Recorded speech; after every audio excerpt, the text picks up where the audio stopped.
Bitcoin extending gains, having its largest single-day jump in 13 months and exceeding 35,000 really for the first time since May of 2022, although it's come back down below that level. The move higher overall comes amid optimism for regulatory approval for a long-awaited Bitcoin spot ETF. Any of the many applications that are out there. Here with more on the enthusiasm in the crypto space right now and where it's headed is Swan Bitcoin CEO Cory Klippsten. Cory, thanks so much for being here. We have been talking about sort of the dynamics at play here behind this latest move, and that, yes, there is some enthusiasm fundamentally, but maybe there's also some short covering. Can you talk to us about the dynamics at work here? Yeah, there's definitely a bit of both. There were quite a few players that got caught offsides with having sold calls or being short gamma and things like that. So I've been seeing a lot of the rumors and analysis around some of those dynamics at play. But this happens over and over and over again. And obviously the root cause is occasionally Bitcoin moves up, and sometimes it moves up rather violently on news or expectations of news. And when a lot of traders are caught off sides, that tends to fuel these very fast price movements. And Cory, there's a lot of enthusiasm from crypto fans about the SEC possibly approving a spot Bitcoin ETF. Bottom line, Cory, do you think the SEC is going to greenlight a spot Bitcoin ETF? And if so, Cory, when do you think they make that decision? Is that this year? Is it early next year? What do you think the timeline could be? I do think it's pretty much an inevitability that it's going to happen, and that there'll be a batch of them at about the same time, and then they'll compete it out to see who becomes kind of, who's the Bitcoin version of the queues for S&P, for instance. So that's what they'll be spending into, these big companies with their listings.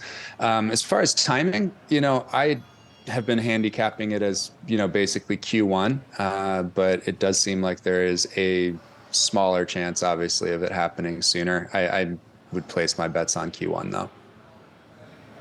And Cory, what effect, if and when these ETFs are approved? It's not as just that it creates the product and people invest in it, but one would have to think that these big firms are going to be trying to push clients into these products. I mean, what kind of effect do you expect? That's right. Yeah, the biggest effect of the ETFs is going to be that the top of funnel for the investor class is going to change from something that is contra Bitcoin, which is all of the crypto scams and pump and dumps of the last 6 years, FTX and the like, and all these wannabe altcoins. That's generally what has gotten people into Bitcoin, because they've been able to print their own money and sell it with marketing and all this VC funding. And then it takes people a year or two often to wade through all of that false marketing noise and find out what really is the signal in the space, which is Bitcoin and Bitcoin only. And now you're going to see a new era where some of the most credible, some of the most well-funded, some of the most trusted brands in the world are going to be shouting from the rooftops with tens and maybe hundreds of millions of dollars of marketing expense, just talking about Bitcoin, and putting all of the Bitcoin authors and podcasters and executives out there at conferences and encouraging them to go speak on to their companies and to the investing public. And that top of funnel is going to be talking about Bitcoin, and that's going to get people through the early stages of their customer journey much, much, much faster toward understanding what Bitcoin is and how different Bitcoin is from the world of quote unquote crypto.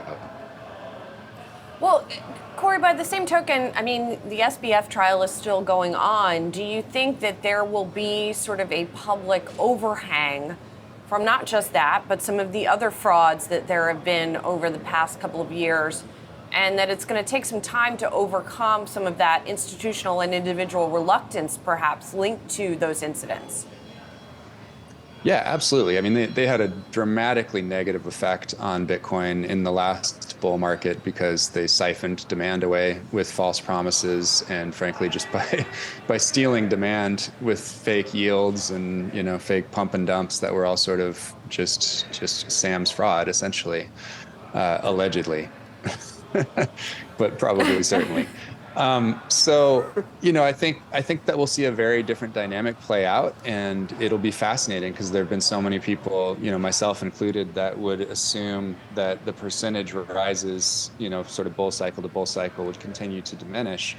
But if we truly were chopped at the knees with the last Bitcoin bull market, which it certainly seems like we were, a lot of demand truly was siphoned away by these scams, and most of them are gone, or at least the investing public understands much better after having it drummed into their head the difference between Bitcoin and crypto scams over the last couple of years.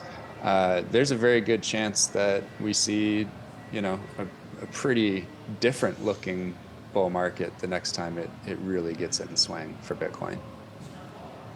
And Cory, I want to get you out here on this. We had Coinbase CEO Brian Armstrong on Yahoo Finance recently talking to us about the market. And one point Armstrong made was he really feels like the U.S. is falling behind the rest of the world when it comes to just the regulatory front. I was just wondering if you agree with that, Cory, and if you think that's changing anytime soon. Yeah, I don't agree with that at all. I think basically Brian wants to have his cake and eat it too. And I've said this many times before. He wants to have only his little corner of the financial universe to be regulated differently while continuing to allow multi-level marketing scams and Ponzi schemes, not be allowed, and penny stock operations with false promises and direct mail to your grandma's nursing home and all these kinds of things that are not allowed. And he wants that light not to be shined on his little corner. These are companies that create software and then market essentially a company performance linked token. It's nothing like Bitcoin, everything from Ethereum on down. None of them are anything close to the way that Bitcoin operates as a truly decentralized network with a fair launch. These are just companies with kind of a new version of equity linked trading instrument that sometimes has value of some sort that's linked to company revenue in some way, but usually doesn't. And so they're just kind of like these meme tokens that won't hold value in the long run. And so, yeah, I think they're being regulated according to the laws on the books, and they're fighting it out. And the grand plan of Andreessen Horowitz, Coinbase, and the Ethereum Foundation and Consensus and all these guys has been to try to achieve a degree of regulatory capture, whether it's pushing this over to the CFTC with promises of extra fees and budget for that agency instead of the SEC, or there are numerous plans to try to start a new agency, or, as has been the case for the last 6 to 12 months, writing legislation and handing it over to the legislative aides of some of the reps and the congressmen and the senators, and trying to get them to write legislation and be crypto mouthpieces, essentially. So I think they've kind of bought their way to having a voice in Congress now, and we'll see if they achieve their goal of, essentially not being regulated the same way as the rest of the financial industry. And then if they achieve that, we'll see what kind of knock-on effects that has for other areas with similarly shady practices in the rest of the financial industry, and whether they're able to follow suit and also get special favors. All right, Cory. So I think the next time you come on, we got to pitch you against Brian Armstrong. I think that's a fight I want to see, Cory. Cory Klippsten, thank you so much. Yeah, we've been battling it out for years on Twitter, and happy to do it live anytime. Let's do it. Let's set it up. Thank you, Cory.